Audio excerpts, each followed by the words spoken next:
Driving under the influence, a health promotion assignment. Blood alcohol content is the measurement of the amount of alcohol in the blood.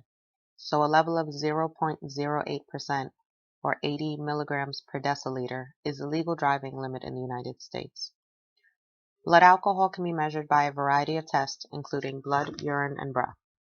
The accuracy of these tests varies as different factors can affect the results. The blood test is the most accurate, but other lab work should be ordered to rule out the possibility of disease processes that can alter the results. Breath tests are the most common in the field and can be a good indicator of a person's blood alcohol content, but mouthwash or recent ingestion of alcohol can give a higher level. Urine tests can be elevated 1.3 times the amount of a blood test because it takes longer for alcohol to enter the urine. Usually 2 urine samples are collected an hour apart. Also, if the urine is not stored properly, the glucose in urine can ferment producing alcohol. Age, gender, weight, and how many drinks, how quickly ingested, and eating beforehand can speed up or slow down the absorption of alcohol into the system. Unfortunately, time is the only thing that excretes alcohol from the system, not commonly thought of remedies such as coffee, sleep, or cold showers. A drink is a drink. Different types of drink do not mean less or more drunk. The content of alcohol is what is important. The basic figures seen above are the normal alcohol content for a typical serving size for different types of alcohol. Each one of these contains 0.54 ounces of pure alcohol and can raise the blood alcohol content 0.02%. Signs and symptoms.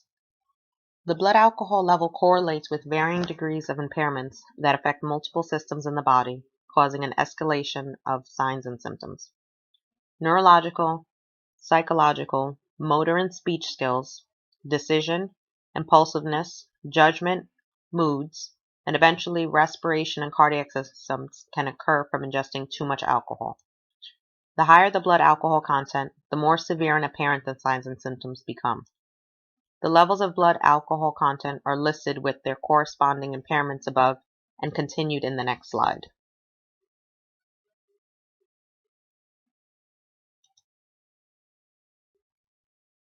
People who frequently ingest alcohol can build up a tolerance and may seem less impaired than they really are. So if you are out with friends, monitor the number of drinks because they may be worse off than they appear. It is important to remember to call for help if alcohol poisoning is suspected, to get medical attention and support for these people as quickly as possible. Binge drinking is a common occurrence that can cause blood alcohol content to rise rapidly and may have a more swift and severe effect on the body.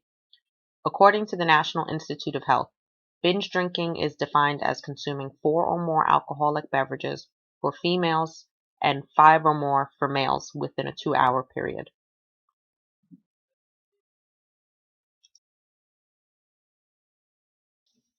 DUI in the law. Driving under the influence, DUI, or driving while intoxicated, DWI, resulted in 1.1 million drivers arrested and almost 10,000 fatalities from car crashes, which accounted for 31% of fatal traffic accidents for 2014. 19% of those fatalities were children younger than 14 years of age. Even though 1.1 million drivers were arrested, that is only 1% of the 121 million DUI episodes that were self-reported by individuals in 2014. A DUI charge is defined as a blood alcohol content of 0.08%, which is the legal driving limit, or higher. Driving while ability is impaired by alcohol, DWAI, is when the blood alcohol content is 0.02% to 0.07%. A person can be arrested with the DWAI if the behavior gives the police probable cause or if they are underage. A blood alcohol content of 0.12% or higher can carry an aggravated charge with the offense. For example, in New York, it is 0.18% or higher, and the charge is aggravated DWI. Zero tolerance law is for offenders under the age of 21 that are caught drinking while driving. There are several charges depending on the blood alcohol level that can range from an administrative hearing to criminal court. Refusal of chemical tests by suspected intoxicated drivers is an automatic arrest with subsequent hearing, fines, and license suspension.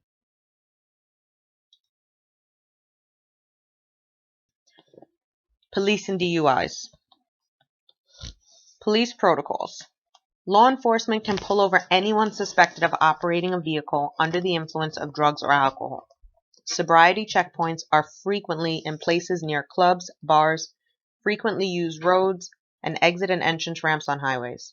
Increase in checkpoint frequencies occur around the weekends and the holidays as more drinking occurs. They are placed in an attempt to catch inebriated drivers before they do harm to themselves or others. Once pulled over, the police have 3 tests that have been approved by the National Highway Traffic Safety Administration to administer in the field. The horizontal gaze test checks for nystagmus, which is a rapid irregular movement of the eye that is usually visible in intoxicated people. The one-leg stand and the walk and turn tests check for attention to simple instructions, balance, and coordination, which are generally impaired in an intoxicated individual. These 3 tests are allowed to be used as evidence in court.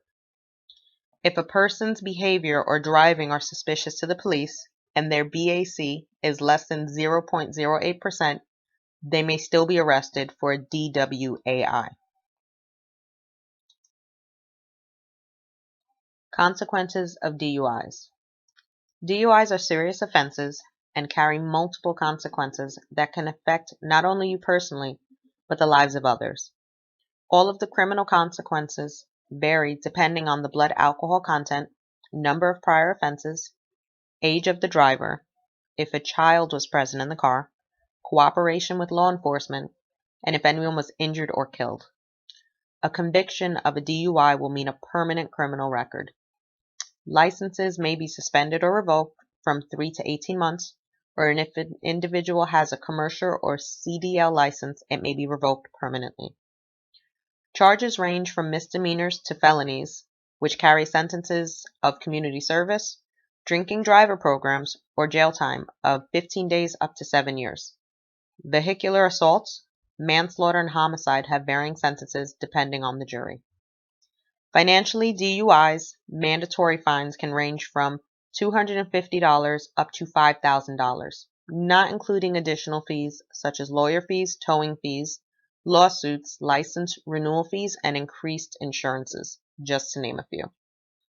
A DUI is considered a stigma in society.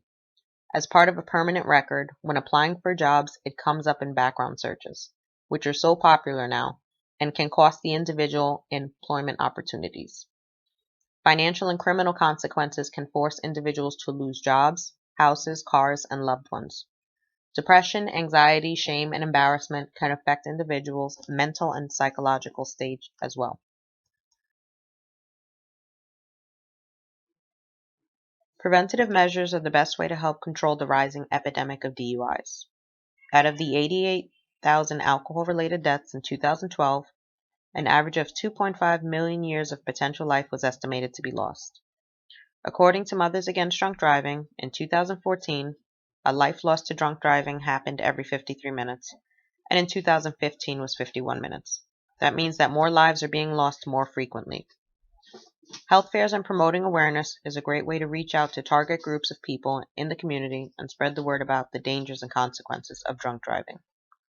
Having a plan and a designated driver before going out to events with alcohol is an important preventative measure. Multiple groups are advocating and fighting for decreasing the legal limit to 0.05%, increasing sobriety checkpoints, and stricter punishments for first-time and repeat offenders.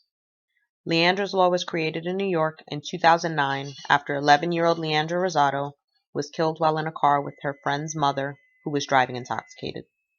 Leandra's Law requires anyone convicted of a DUI with a child in the car under the age of 16 to have a harsher sentence, an ignition interlock device installed in their car, and have a restriction noted on their license. In the United States, only 28 states currently have ignition interlock laws, and although they are not always imposed, in the states that have regularly enforced them, there was a 2/3 decrease noted in the repeat offenses. That's a lot of potential lives saved. The links above are useful for further information on DUIs and alcoholism. The National Council on Alcoholism and Drug Dependency has great information for people who may be alcoholics and may need help. The National Highway Traffic and Safety Administration is a good resource for researching statistics. Mothers Against Drunk Driving has been fighting the fight against drunk driving for many years and is also a great resource site. 1-800-TAXI-USA is a 24-hour nationwide number that can get you in contact with the taxi cab if you are out driving and are unable to drive.